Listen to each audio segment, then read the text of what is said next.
on a l'impression d'une partie de ping-pong. Donc on a Trump qui fait son adresse à la télévision, et puis après on a Nancy Pelosi qui lui répond un peu dans la même façon, ils sont tous les deux aussi figés l'un que l'autre.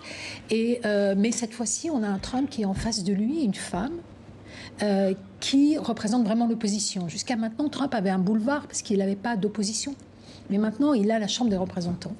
Alors justement, ça c'est aussi, on va revenir sur ce mur et sur ce qui s'est passé cette semaine, mais la grande nouveauté c'est que depuis la semaine dernière, il a une vraie opposition devant lui. Comment vont se passer les relations entre Donald Trump et Nancy Pelosi, dont on a vu là que ça peut être plutôt enlevé? Moi, je pense que c'est très très mal parti. C'est-à-dire qu'il y avait deux manières de travailler. Soit finalement Trump arrivait à travailler avec les démocrates pour une cohabitation saine, une manière de faire fonctionner les États-Unis en avant. Là, on se rend compte qu'on va être vraiment dans la confrontation à tout moment. Et déjà commencer l'année par un shutdown qui était annoncé déjà parce que lors de cette première réunion avec Nancy Pelosi et Trump à la Maison-Blanche, il avait dit qu'il allait partir pour ce shutdown. Et il est parti. Et on atteint un record qui est un record historique. On n'a jamais fait autant de jours.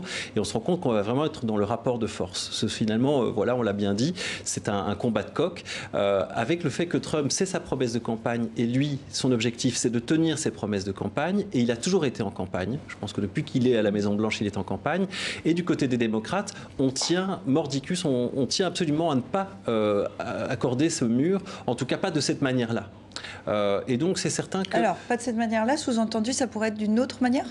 Ça pourrait être d'une autre manière, mais pas en tout cas dans le rapport de force. Ça peut être peut-être un mur qui ne ferait pas les 3000 km, parce que ça aussi, ça coûte très cher à mettre en place. C'est aussi très difficile, parce que ce mur traverse des zones qui sont des zones naturelles protégées, qui sont parfois même très difficiles, des rivières, des montagnes, donc ça semble même impossible à mettre en place. Donc il y a peut-être une possibilité de s'organiser, mais en tout cas, on n'est pas du tout dans le compromis à la belge, là on est vraiment dans l'opposition.